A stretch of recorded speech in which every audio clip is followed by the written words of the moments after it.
네. 구독자 여러분 안녕하세요. 오늘은 변호사의 테크닉 16화 저번 주에 이어서 임대차 계약 2부 확정일자에 대해서 한번 이야기를 나눠보도록 하겠습니다. 안녕하세요. 안녕하세요. 네, 다들 잘 지내고 계신가요? 예, 이번 주도 별일 없었습니다. 조금 피곤해 보이세요. 그 얼마 전에 입추가 지났어요. 이제 가을이 오고 있습니다. 그래서 아침 저녁으로 좀 선선하지 않아요? 예, 네. 조금 쌀쌀해졌더라고요 그쵸? 오늘. 네, 오늘 추웠어요. 오늘 아침에 창문 열었더니 좀 쌀쌀하더라고요. 빨리빨리 겨울이 왔으면 좋겠습니다. 그런가요? 우리 대리님 또 겨울 남자죠. 네. 겨울을 좋아하시죠? 더위를 많이 타가지고 그쵸, 그쵸. 휴가 끝난 지 얼마 안 돼가지고 다들 적응하기 힘들어하고 있는 것 같아요. 저 다들 일상에 복귀해야 되는데 조금 더 힘을 내봤으면 좋겠습니다. 예. 그 지난주에 우리가 임대차 계약에 대해서 첫 번째 시간에 한번 알아보았는데 워낙 임대차는 할 이야기가 저희들이 해드리고 싶은 얘기가 좀 많아요. 궁금하신 것도 많을 것 같아요. 그래서 오늘 두 번째 시간을 준비했습니다. 우리 대리님 오늘의 첫 번째 사연 소개 부탁드릴게요. 네, 오늘은 제가 저한테 감정이입을 조금 해가지고 네. 사연을 소개를 해드릴게요. 저는 지금 이제 임대차 보증금을 돌려받고 싶은 상황인데요. 네. 임대인으로부터 집주인으로부터 이제 주택을 빌려서 사용하고 있는데 지금 그러던 중에 집주인이 이제 그 집을 담보로 이제 대출을 받았었나 봐요. 그래서 그거를 제때 갚아야 되는데 그걸 갚지 못하고 그래서 지금 그 집이 경매에 넘어가게 생겼거든요. 근데 이런 경우에 저는 제 보증금은 그리고 제 집은 어떻게 되는 건지 좀 궁금하거든요. 정말 큰일 났네. 청천벽력 같은 상황일 것 같아요. 우리 견변님이 한번 설명을. 이거 네. 더 잘 아실 것 네. 같아요. 네. 네. 사실 김민아 예. 변호사님이. 네, 이 부분은 제가 말씀을 아니, 이 부분은 제가 꼭 말씀드리려고 준비했던 부분이라 알겠습니다. 양보하겠습니다. 네, 고맙습니다. 제가 이 부분은 제가 말씀을 꼭 드리고 싶은데 일단 대리님이 이제 자기 마음을 스스로 좀 아셔야 돼요. 내가 이 임대차 계약이 끝나지 않아도 여기서 계속 그 임대차 계약 끝날 때까지 계속 살고 싶으신지 아니면은 이런 거 분쟁에 나 휩쓸리는 건 딱 질색이고 보증금 돌려받고 나는 빠져나오고 싶다 이거를 원하는지 자기 마음을 먼저 생각을 좀 이렇게 곰곰이 해보셔야 돼요. 그래서 내가 뭐 너들끼리 분쟁은 나는 모르겠고 나는 여기서 계속 그 임대차 계약이 종료할 때까지 살고 싶다 이렇게 생각이 들면은 지난 시간에 배웠던 임대차 계약의 대항력을 한번 검토를 하셔야 됩니다. 그래서 대리님이 임대차 계약 당시 주택 임대차 주민등록법상에 전입신고를 하고 전입신고? 예, 전입신고를 하고 인도받아서 계속 점유해 왔다면은 저번 시간에 그 계속 요건이라고 했죠. 계속 살아야 되는 게 자신보다 후순위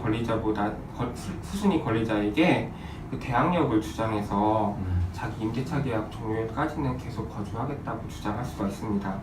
네, 이렇게 자기 분쟁에 휩쓸리는 거 싫고 그냥 보증금을 돌려받고 거기서 나오고 싶다 하시면은 여기서는 이제 이번 시간에 새로 배우는 확정일자에 대해서 검토를 하셔야 돼요. 근데 확정일자 얘기는 어디서 한번 들어본 것 같은데 무엇인가 이렇게 하면은 보통 전입신고를 할 때 계약서를 들고 가서 이제 그 공무원에게 보여드리고 확정일자를 받고 싶다 하면은 계약서 같은데 이렇게 전입신고라고 확정일자로 도장 같은 걸 하나 이렇게 맞춰서 찍어줘요. 그래서 그거를 확정일자를 받아놓는다고 하는데 만약 그 대리님이 임대차 계약하고 나서 전입신고할 때 확정일자까지 받아놓은 바가 있었다면은 자기가 받아야 되는 임대차 보증금을 가지고 경매에 참여할 수 있고 그 확정일자의 날짜보다 후순위 권리자보다 우선해서 그 임대차 보증금을 우선해서 반환받을 수가 있어요.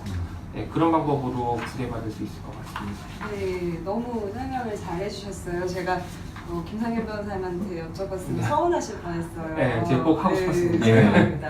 네. 감사합니다. 그래서 두 가지인 것 같아요. 만약에 집에서 계속 살고 싶다 이런 경우에는 대항력을 검토해야 되고 아니면 내가 배당을 받고 싶다 그랬을 때는 이제 우선 변제권을 검토를 해야 된다는 거죠.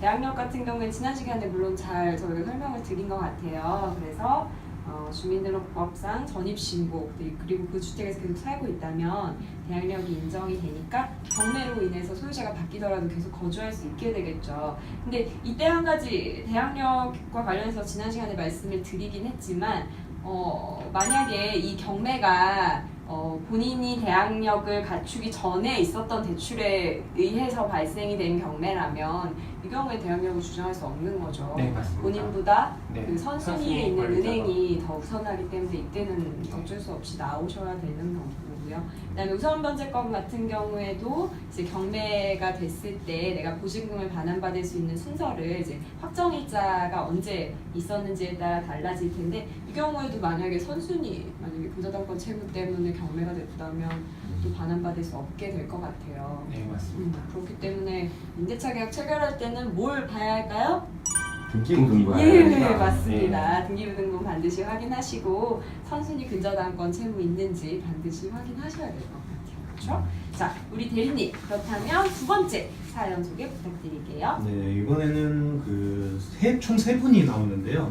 좀 이해하기 쉽게 처음에 이제 을병정씨로 해서 제가 좀 설명을 드릴게요. 을씨는 토지를 소유하고 있어요. 토지를 소유하고 있고 또 다른 병씨는 그 토지에 중요한 건 무단으로 이제 건물을 신축을 해 놓은 상태고요. 그리고 세 번째 인물인 정씨는 그 무단으로 건축한 건물에 지금 임차인으로 들어가서 살고 있거든요.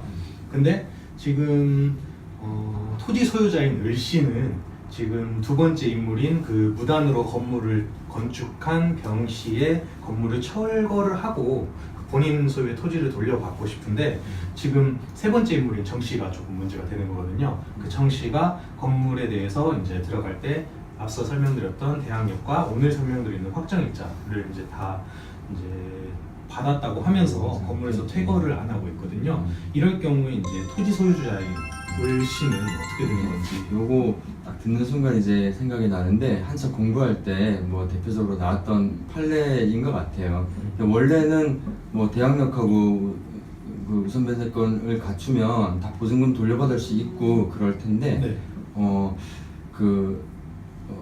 무단으로 다른 사람의 토지에 건물을 지은 그 사람은 그 사람의 건물은 철거가 될 수밖에 없는 그 입장에 서 있잖아요. 근데 우리 법은 그런 건물에 새들어 있는 사람까지는 보호해주지 않는다라는 판례가 있는 걸로 알고 있어요. 제가 좀 다시 한번 설명을 드릴게요.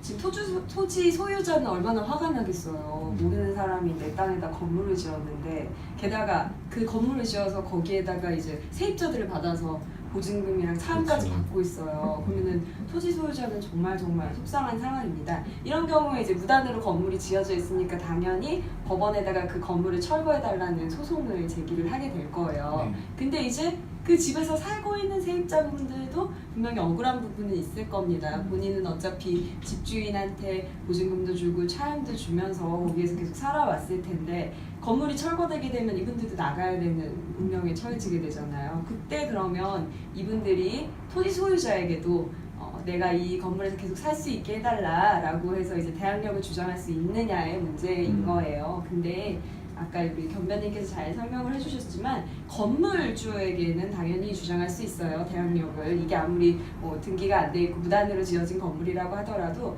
건물 소유주에 대한 관계에서는 어쨌든 계약상 이분은 그 건물에서 거주할 수 있는 권한이 있기 때문에 당연히 그곳에서 거주하겠다라고 주장을 할 수가 있는데 문제는 토지 소유자에 대한 입장에서 보면은 어쨌든 이 건물 자체가 무단으로 지어진 거기 때문에 거기에서 발생된 임차인들의 거주도 당연히 잘못된 거고 불법적인 거거든요. 그래서 건물 지으신 분한테는 당연히 살겠다고 주장할 수 있지만 이 토지 소유자에 대한 관계에서는 대항력을 주장할 수 없기 때문에 결국에는 토지 소유자가 나가라고 하는 경우에는 나가야 되는 거죠. 철거에 결국에는 이분들도 응하셔야 되는 지위이 있습니다.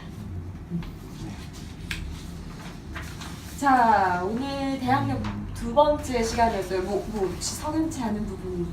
그것까지는 아니고 왜 이럴까, 왜 판례가 이런 결론을 내렸을까 그냥 조금 고민을 해봤는데 이제 대항력을 가진 사람들을 이제 보호를 하는 이유가 뭐 주거 안정을 도모하는 그런 측면이 있잖아요. 근데 요러한 건에 있어서는 요 주거 안정 이런 거보다 재산권이 더 우위에 있다라고 좀 특별하게 판시를 한 것 같아요.